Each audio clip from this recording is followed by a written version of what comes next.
Bem-vindos ao novo vídeo de análise de circuitos. Sou o engenheiro António Almeida e hoje vamos explorar um dos pilares fundamentais da eletricidade, a lei de Ohm.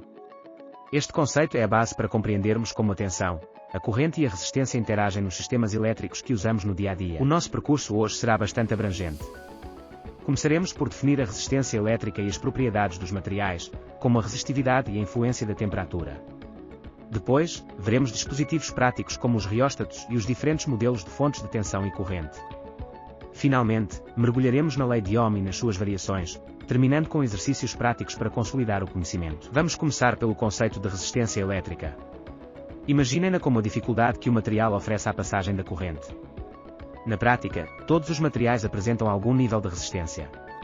O fenómeno mais visível aqui é o efeito térmico. Quando os eletrões tentam mover-se e chocam entre si e com os átomos do material, geram calor. Medimos esta propriedade em ohms e, na eletrónica, usamos componentes chamados resistências para controlar e limitar o fluxo de corrente. Para identificarmos o valor de uma resistência física, utilizamos frequentemente um código de cores gravado no seu corpo. As primeiras 2 ou 3 cores representam os dígitos significativos, seguidas por uma cor que indica o multiplicador, ou seja, por que potência de 10 devemos multiplicar os dígitos. Por fim, temos a banda da tolerância, que nos indica a margem de erro permitida no fabrico desse componente. Vejamos alguns exemplos práticos nesta tabela. Se tivermos uma resistência com as cores vermelho, verde, laranja e dourado, o seu valor será de 25 kΩ com uma tolerância de 5%. Dependendo da precisão necessária, podemos encontrar resistências com 5 ou 6 bandas, onde temos mais dígitos para definir o valor com maior exatidão, como vemos nos exemplos 2 e 3. Mas o que determina o valor de uma resistência? Existem 4 fatores principais: o tipo de material, o comprimento, a área da secção e a temperatura. De forma simples, quanto mais comprido for o condutor, maior será a resistência, e quanto maior for a área da secção, ou seja, quanto mais grosso for o fio, menor será a resistência, pois há mais espaço para os eletrões circularem. Agora que percebemos os conceitos físicos, vamos ver como podemos calcular matematicamente a resistência de um material com base nas suas características geométricas e na sua natureza intrínseca. Antes de avançarmos para as contas, é essencial recordarmos os prefixos do sistema internacional. Na engenharia, lidamos com valores muito grandes ou muito pequenos. É crucial estarem confortáveis com os quilos para milhares, os megas para milhões, ou, no sentido oposto, os milis e micros para frações pequenas, pois estes prefixos aparecerão constantemente nos nossos cálculos. Um conceito-chave é a resistividade, representada pela letra grega Rho. Ela indica se o material é, por natureza, um bom ou mau condutor, independentemente do seu formato. Materiais com baixa resistividade, como o cobre ou a prata, permitem que a corrente flua facilmente. Já materiais com alta resistividade são excelentes isolantes. Fica o desafio: qual será, para vocês, o melhor condutor existente? A temperatura também desempenha um papel crucial. Na maioria dos metais, a resistência aumenta quando aquecem, porque a agitação térmica dos átomos dificulta a passagem organizada dos eletrões. No entanto, existem curiosidades. No carbono, a resistência diminui com o calor, e materiais nobres como o ouro conseguem manter valores muito estáveis, o que os torna ideais para contactos de alta precisão. Para calcularmos a resistividade a uma temperatura específica, utilizamos esta fórmula. Ela relaciona a resistividade de referência a 20 graus Celsius com um coeficiente térmico alfa, específico de cada material. Basicamente, estamos a ajustar o valor base de acordo com a variação de temperatura em relação ao ponto de referência. Com a resistividade ajustada para a temperatura de operação, podemos então calcular a resistência final do componente ou do cabo elétrico em questão. Vamos pôr isto em prática com um exemplo. Imaginem um cabo de cobre de 600 metros instalado num ambiente quente a 70 graus Celsius. Temos aqui todos os dados necessários: a resistividade base do cobre, o seu coeficiente térmico, a temperatura-alvo, o comprimento e a área da secção transversal convertida para metros quadrados. A resolução segue 2 passos. Primeiro, atualizamos a resistividade para os 70 graus, obtendo cerca de 0,0206 ohms por metro.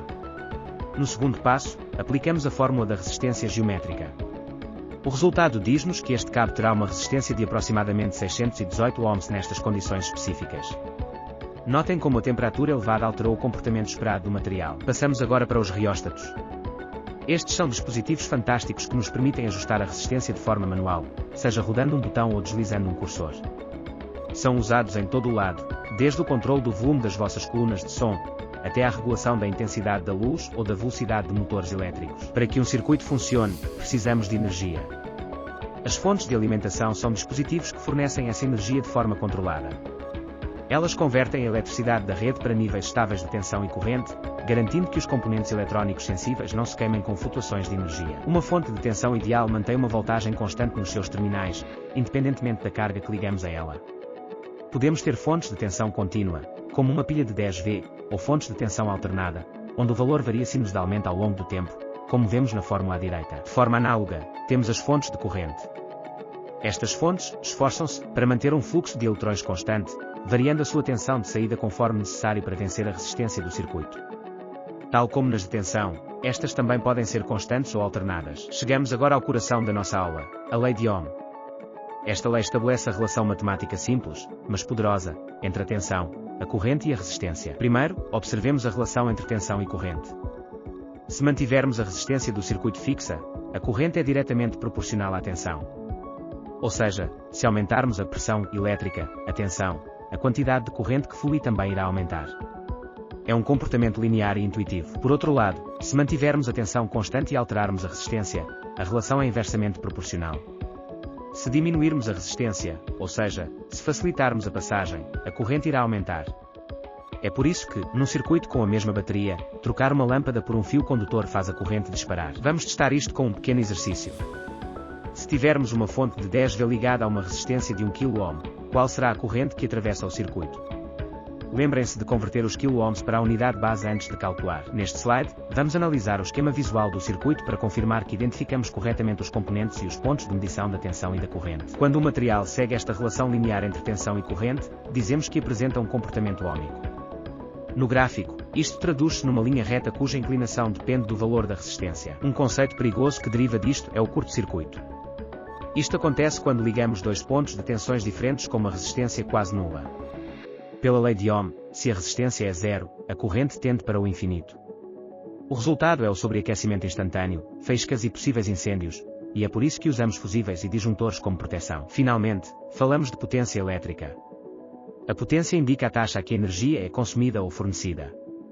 É o produto da tensão pela corrente e ajuda-nos a dimensionar se um componente aguenta o esforço elétrico a que está a ser submetido. Vamos praticar tudo o que aprendemos. Analisem estes dois circuitos e tentem encontrar os valores em falta para a tensão, a corrente e a potência da fonte em cada caso. Aqui temos a solução detalhada. No primeiro caso, aplicamos I igual V, R e obtemos 6 mA, resultando numa potência de 180 mW. No segundo caso, fazemos o caminho inverso para descobrir que a tensão é de 30 V e a potência consumida é de 90 mW. Vejam como a correta conversão de unidades é fundamental para chegar ao resultado certo. Concluímos assim o nosso vídeo de exploração sobre a lei de Ohm e as propriedades da resistência. Se tens alguma dúvida sobre os cálculos, os códigos de cores ou o comportamento dos materiais que queiras esclarecer, deixa um comentário que terei todo o gosto em ajudar.